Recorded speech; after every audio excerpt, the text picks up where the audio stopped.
Hello बच्चों, आप सभी लोग अच्छे हैं। चलिए ठीक है, आज हम लोग कक्षा 12 के रसायन विज्ञान में चैप्टर नंबर 3 वैद्युत रसायन से जो आज टॉपिक पढ़ेंगे वो टॉपिक होगा वैद्युत रासायनिक श्रेणी के अनुप्रयोग। इसके पहले के वीडियो में हम लोगों ने वैद्युत रासायनिक श्रेणी को बनाया था। आज हम लोग इसके अनुप्रयोग के बारे में डिस्कस करेंगे। ठीक है, जैसा कि आप लोगों को मैंने बताया था कि जो वैद्युत रासायनिक श्रेणी है उनमें क्या होता है, जो सबसे ऊपर रखे होते हैं वो क्या होता है, प्रबल अपचायक होते हैं, और जबकि जो सबसे नीचे रखे हुए होते हैं वो क्या होते हैं, प्रबल आक्सीकारक धातु होते हैं। ठीक है, चलिए मैं यहाँ पर कुछ धातुओं के नाम राइट कर देता हूँ। जैसे लिथियम हो गया, पोटेशियम हो गया, कैल्शियम हो गया, सोडियम हो गया, मैग्नीशियम हो गया,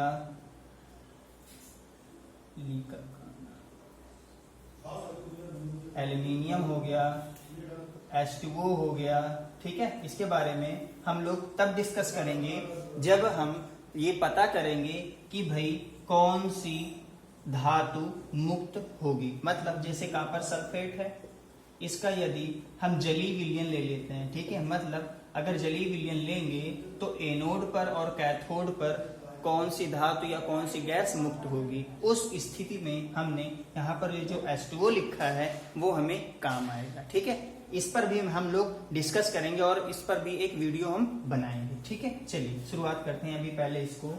ठीक है, उसके बाद हो गया zinc, chromium, iron, cobalt, nickel, stannous, lead आदि। ठीक है, तो इनमें आप लोगों को शायद इतना तो पता ही चल गया होगा कि इस रासायनिक श्रेणी में या विद्युत रासायनिक श्रेणी में जो सबसे टॉप में हमारा जो धातु है वो क्या होता है, प्रबल अपचायक होता है। प्रबल अपचायक का मतलब क्या होता है, ये बहुत तेजी से ऑक्सीकृत हो जाते हैं। ठीक है, और वैसे ही जैसे हम इसके नीचे आएंगे तो इनका जो अपचायक क्षमता है वो धीरे धीरे क्या होता है, घटता जाता है। ठीक है, अपचायक क्षमता क्या होगा, ऊपर से नीचे आने पर घटता चला जाएगा। ठीक है, और जो सबसे लास्ट में है, सबसे नीचे है, वो क्या होता है, प्रबल आक्सीकारक होता है। क्या होता है, प्रबल आक्सीकारक। ठीक, और उसमें क्या पाया गया कि ये क्या होता है, नीचे से जब ऊपर की ओर बढ़ते हैं तो इनका जो आक्सीकारक क्षमता होती है वो धीरे धीरे क्या होती है, घटती है। ठीक है, मतलब अपचायक क्षमता ऊपर से नीचे की ओर घटती है और आक्सीकारक क्षमता बढ़ती है। ऐसे ही जो प्रबल आक्सीकारक धातु है या नीचे से ऊपर की ओर जाने पर जो आक्सीकारक क्षमता होती है वो घटती जाती है और अपचायक क्षमता बढ़ती जाती है। कहने का मतलब है कि अगर आप पॉजिटिव से निगेटिव की ओर चलेंगे तो पॉजिटिविटी खत्म होती जाएगी और निगेटिविटी बढ़ती जाएगी। ठीक, और जब निगेटिव से पॉजिटिव की ओर आएंगे तो क्या होगा, निगेटिविटी धीरे धीरे घटती जाएगी और पॉजिटिविटी धीरे धीरे बढ़ती जाएगी। ऐसे ही अपचायक क्षमता घटेगी तो ऑक्सीकारक क्षमता बढ़ जाएगी और ऑक्सीकारक क्षमता घटेगी तो अपचायक क्षमता बढ़ जाएगी। ठीक, बात समझ में आई। ठीक है, इसके कुछ अनुप्रयोग का मतलब ये होता है कि यहाँ पर जैसे अच्छा, यहाँ पर कहीं पर एक हाइड्रोजन मिलेगा। ठीक है, लास्ट में जैसे हम लोग चलते हैं, निकिल हो गया, स्टेनस हो गया, लेड हो गया, यहीं पर हाइड्रोजन होता है। ठीक है, लेड के ही जस्ट नीचे यहाँ पर हाइड्रोजन होता है। ठीक है, दिखाई दे रहा है। उसके सामने यहाँ पे फ्रंट पे वैल्यू जो होती है 00 वोल्ट होती है। इसका मतलब क्या है कि इसके ऊपर के जितने भी हमारे धातु हैं उन सभी का जो अपचयन विभव है किसमें दिया हुआ है, माइनस में। इसका भी माइनस में होगा, इसका भी और इसका भी। ठीक है, जैसे इसका होता है -3.07, है ना, ऐसे ही इसका क्या मान होता है, माइनस से घटते घटते घटते घटते कहां पर, हाइड्रोजन पे क्या हो जाता है, 0 हो जाता है। ठीक, और हाइड्रोजन के जस्ट नीचे जैसे कॉपर होता है तो कॉपर की जो वैल्यू होती है वो प्लस से स्टार्ट हो जाती है। क्या होती है, 0.36। कितनी होती है, 4 होती है, 0.34। ओके, तो इसकी वैल्यू क्या होगी, प्लस से स्टार्ट होना स्टार्ट हो गई, है ना। तो यहाँ पर पहला अनुप्रयोग हम लोग पढ़ते हैं। पहला अनुप्रयोग क्या है कि वैद्युत रासायनिक श्रेणी में हाइड्रोजन, ये दिखाई दे रहा है ना, हाइड्रोजन के ऊपर कि जितने भी धातु होते हैं वो अम्ल से अभिक्रिया करके हाइड्रोजन गैस को क्या करते हैं, मुक्त करते हैं। ठीक, जहां पर हाइड्रोजन से ऊपर स्थित कोई भी धातु है, ठीक है, कोई भी धातु अगर आप ले लेते हैं और उसकी अभिक्रिया आप किससे करा दें, किसी ना किसी अम्ल से, तो जब कभी अम्ल के साथ इसकी अभिक्रिया होगी तो क्या होगा, वो हाइड्रोजन गैस मुक्त करेंगे। चलिए कोई भी एक धातु ले लेते हैं, चाहे आप आयरन ले लें, चाहे क्रोमियम ले लें, चाहे जिंक ले लें, चाहे एल्यूमिनियम ले लें, कोई भी आप धातु ले लें, अगर उसकी अभिक्रिया अगर हम अम्ल से कराएंगे तो क्या होगा, हाइड्रोजन गैस मुक्त होगा। चलिए देखते हैं, मैं ले लेता हूं मैग्नीशियम को। ओके, आपका मन आप कोई भी XYZ ले सकते हैं। मैंने मैग्नीशियम की ले लिया और इसकी अभिक्रिया मैं करा रहा हूं हाइड्रोक्लोरिक अम्ल के साथ। ठीक है, तो जब हम मैग्नीशियम की अभिक्रिया हाइड्रोक्लोरिक अम्ल से साथ करा रहे हैं तो यहाँ पर क्या होता है, मैग्नीशियम क्लोराइड बना लेता है। ठीक, मैग्नीशियम क्या करता है, HCl से अभिक्रिया करके मैग्नीशियम क्लोराइड बना लेता है और हाइड्रोजन गैस मुक्त हो जाता है।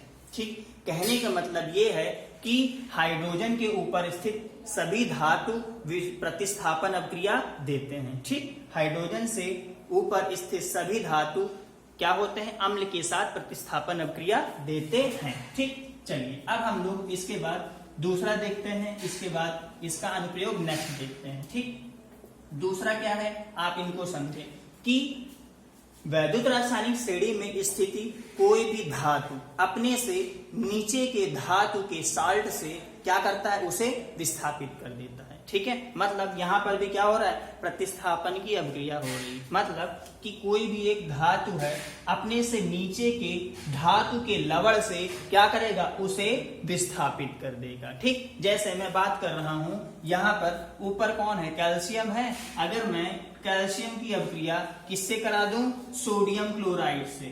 ठीक, सोडियम क्लोराइड से कराएंगे तो हो क्या रहा है, कैल्शियम क्या करेगा, क्लोरीन के साथ अभिक्रिया करके कैल्शियम क्लोराइड बना लेगा और जो सोडियम है उसको क्या कर देगा, विस्थापित कर देगा। क्या करेगा, सोडियम को विस्थापित। ठीक, ये सभी के साथ लागू होगा।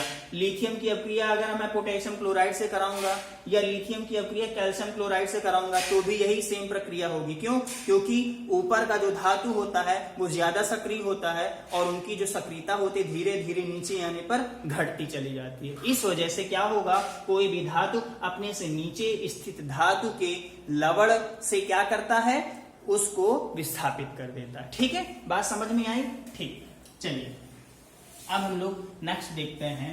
जैसे यहां पर आप लोगों को कहीं पर आयरन दिखाई दे रहा है, ये है आयरन। इसमें ये बताया गया है कि आयरन या आयरन के ऊपर स्थित जितने भी धातु होते हैं वो क्या होते हैं, जल के साथ अभिक्रिया करके हाइड्रोजन गैस को मुक्त करते हैं। क्या करता है, जल के साथ अभिक्रिया करके हाइड्रोजन गैस को क्या करते हैं, मुक्त करते हैं। ठीक है, मतलब जैसे मैं आयरन या आयरन के ऊपर कोई भी धातु है, ठीक है, अगर मैं उसकी अभिक्रिया किससे करा दूं, जल से। जैसे मैंने इस बार क्या कराया है, सोडियम की अभिक्रिया करा रहा हूं। किससे, सोडियम की अभिक्रिया करा रहा हूं पानी के साथ, H2O के साथ। तो हो क्या रहा है, सोडियम जल के साथ अभिक्रिया करके सोडियम हाइड्रोक्साइड बना लेगा, साथ में हाइड्रोजन गैस को क्या करेगा, मुक्त करेगा। ठीक, इसको बैलेंस कर लेते हैं, इस पे 2 लगा देते हैं, इसको भी 2 और इसको भी 2। ठीक, चलिए बात समझ में आई। अच्छा, ये तो बात हो गई सोडियम की। मैं पोटेशियम ले लेता हूं। चलिए पोटेशियम ले लेता हूं, या एक काम करते हैं, सीधे सीधे हम लोग ले लेते हैं आयरन को ही। ठीक, आयरन को ले लेते हैं, इसकी अभिक्रिया जब हम जल से कराएंगे तो ये बनाएगा Fe3O4 प्लस H2 गैस। ठीक है, इसको बैलेंस करने के लिए क्या करना पड़ेगा, हमको इसके आगे 3 लगाना पड़ेगा। तो जब इसके आगे 3 लगा देंगे तो 3 हो जाएगा और O4, इसको O4 बनाने के लिए इसके आगे 2 और ये हो जाएगा 2। ठीक है, नहीं 4 है ना, तो इसको 4 करना पड़ेगा और जब ये 4 हो जाएगा तो ये भी क्या हो जाएगा, 4। बात समझ में आई। यहां पर क्या हो रहा है, आयरन जो है जल के साथ अभिक्रिया करके आयरन ऑक्साइड बना लेता है, साथ में हाइड्रोजन गैस मुक्त हो जाती है। ओके, चलिए अच्छा अब मेरे पास एक क्वेश्चन है, आप लोगों को बोर्ड के एग्जाम में एक क्वेश्चन में भी देखने को जरूर मिला होगा, ठीक है। जैसे अभी बात हुई थी कि आयरन या आयरन के ऊपर स्थित कोई भी धातु है वो क्या करता है, जल के साथ अक्रिया करके हाइड्रोजन गैस मुक्त करती है। लेकिन यहाँ पर दो धातु है, मैग्नीशियम और एल्यूमिनियम, ठीक है। ये पूछा भी जाता है कि एल्यूमिनियम या मैग्नीशियम जल के साथ अभिक्रिया क्यों नहीं करते, ठीक है। जल के साथ अभिक्रिया क्यों नहीं करते, उसका एक रीजन है कि एल्यूमिनियम है या मैग्नीशियम है, ये क्या होता है, ऑक्सीजन के साथ अभिक्रिया करके ये क्या करते हैं, ऑक्साइड बना लेते हैं और उस ऑक्साइड की एक पतली सी लेयर उनके ऊपर चढ़ जाती है, ठीक। आप लोगों ने देखा होगा कि जो एल्यूमिनियम का बर्तन होता है, जब नया नया आप लोग लाते होंगे तो उसमें बहुत अच्छी चमक होती है, लेकिन कुछ दिनों के बाद क्या होता है, उसकी जो चमक होती है वो थोड़ी सी कम हो जाती है, ठीक है। उसमें एक सफेद रंग की परत टाइप में चढ़ जाती है, ठीक है। जिसके बाद उसके ऊपर आप चाहे जितनी भी उसको धुलाई करें या कुछ भी करें, तो जब आप उसको अच्छे से धुलाई करते हैं तो चमक तो आती है, लेकिन कुछ दिन के बाद वैसा फिर से हो जाता है। उसका कारण क्या है कि ये क्या होते हैं, ऑक्सीजन के साथ अभिक्रिया करके ऑक्साइड बना लेते हैं और उस ऑक्साइड की पतली लेयर उस पर चढ़ जाती है, ठीक है। जिसके कारण उस पे ना तो वायु की कोई अभिक्रिया का प्रभाव पड़ता है और ना ही जल की अभिक्रिया का कोई प्रभाव पड़ता है, ठीक है। यही रीजन होता है कि एल्यूमिनियम या मैग्नीशियम जल के साथ अभिक्रिया नहीं करते। बात समझ में आई, ठीक। अच्छा, मेरे पास एक क्वेश्चन है, इसमें यह बताया गया है कि जैसे Fe हो गया, आयरन, सोडियम, पोटेशियम और मैग्नीशियम, ठीक। इसमें यह क्वेश्चन में पूछा गया है कि इन धातुओं को घटते हुए आक्सीकारक क्षमता, मतलब इन धातुओं को आक्सीकारक क्षमता के घटते क्रम में व्यवस्थित करें, ठीक। ये क्वेश्चन है, इसमें दिया हुआ है Fe मतलब आयरन है, सोडियम है, पोटेशियम है और मैग्नीशियम है। इसमें ये बताया गया है कि इन धातुओं को आक्सीकारक क्षमता के घटते हुए क्रम में व्यवस्थित करें। अब आप इसको क्वेश्चन को जब आप पढ़ेंगे तो सबसे पहले आपको दिमाग लगाना पड़ेगा, क्या कि जब हम ऊपर से नीचे आते हैं तो क्या होता है, अपचायक क्षमता घटती है। ध्यान देना, अपचायक क्षमता घटती है और आक्सीकारक क्षमता बढ़ती है। और इस क्वेश्चन में क्या पूछा है कि आक्सीकारक क्षमता के घटते हुए क्रम में रखना है, मतलब इस हिसाब से राइट करना है, ठीक है।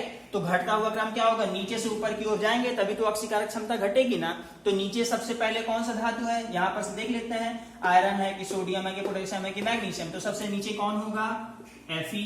उसके बाद कौन आएगा, मैग्नीशियम। उसके बाद कौन आएगा, सोडियम। और उसके बाद क्या आएगा, पोटेशियम। तो ये जो हमारा है क्रम, ये क्या है, ऑक्सीकारक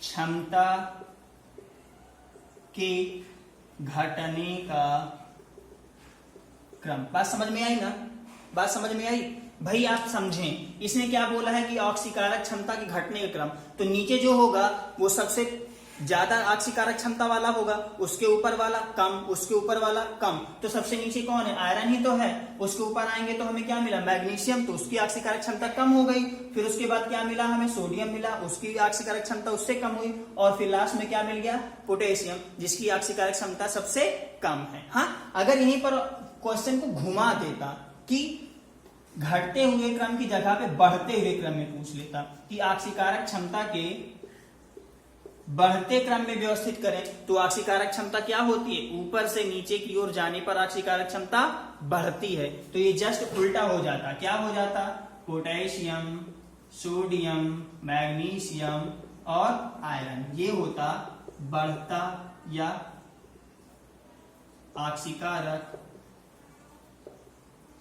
आक्सीकारक का बढ़ता क्रम, ठीक। अच्छा, कभी कभी क्वेश्चन को और अच्छे से घुमा देता है, बोल देता है कि बढ़ते हुए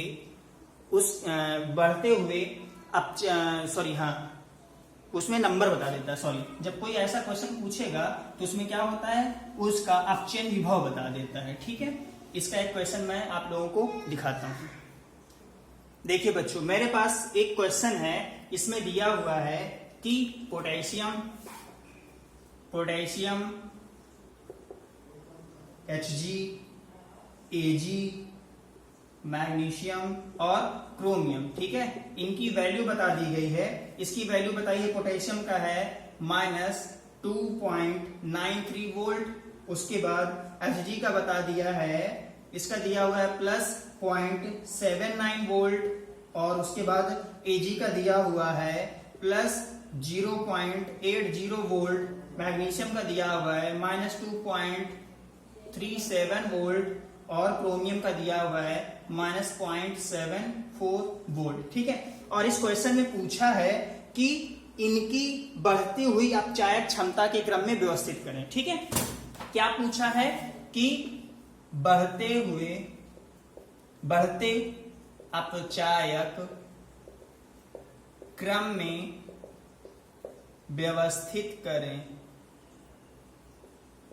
ओके, अब देखिए, इसने क्या किया, धातु के नाम राइट कर दिए हैं और उसकी अपचयन क्षमता राइट कर दी है, ठीक है, मानक अपचयन विभव, ठीक है, इन सभी के मानक अपचयन विभव दे दिए, और क्या बोला है कि बढ़ते हुए अपचायक क्षमता के क्रम में इसको व्यवस्थित करें। अब आप एक बात मुझे ये बताएं कि अपचायक क्षमता क्या होती है, ऊपर से नीचे की ओर बढ़ती है कि नीचे से ऊपर की ओर जाने पर बढ़ती है। ये कॉन्सेप्ट अपने माइंड पे खुद सोच करके देखेंगे तो आपको पता चल जाएगा कि अपचायक क्षमता नीचे से ऊपर जाने पर बढ़ती है, मतलब सबसे नीचे जो धातु होगा उसकी अपचायक क्षमता कम होगी, और ऊपर जाएंगे तो अपचायक क्षमता और बढ़ेगी, और ऊपर जाएंगे तो अपचायक क्षमता और बढ़ेगी, ठीक है। तो इन सभी में से देखते हैं, सबसे नीचे धातु कौन स्थित होता है, Ag, सबसे नीचे यही तो होता है Ag। उसके ऊपर कौन पाया जाता है, क्रोमियम, उसके ऊपर कौन पाया जाता है, मैग्नीशियम, उसके ऊपर, और सॉरी अभी यहाँ पर बीच में डिस्टर्बिंग हो गई क्या, कि Ag के ऊपर Hg भी तो है ना। पहले क्या मिलेगा, Ag सबसे नीचे, उसके ऊपर Hg, फिर उसके ऊपर क्या मिलेगा हमें, अब मिलेगा क्रोमियम, फिर उसके ऊपर मिलेगा मैग्नीशियम, फिर उसके ऊपर मिलेगा पोटेशियम। तो क्या होगा, ये जो क्रम दिया हुआ है ये क्या है, अपचायक क्षमता का बढ़ता क्रम है। ये क्या है, अपचायक क्षमता का बढ़ता क्रम, ठीक। अगर आपको ऐसा नहीं समझ में आ रहा तो इनकी वैल्यू को देख लो।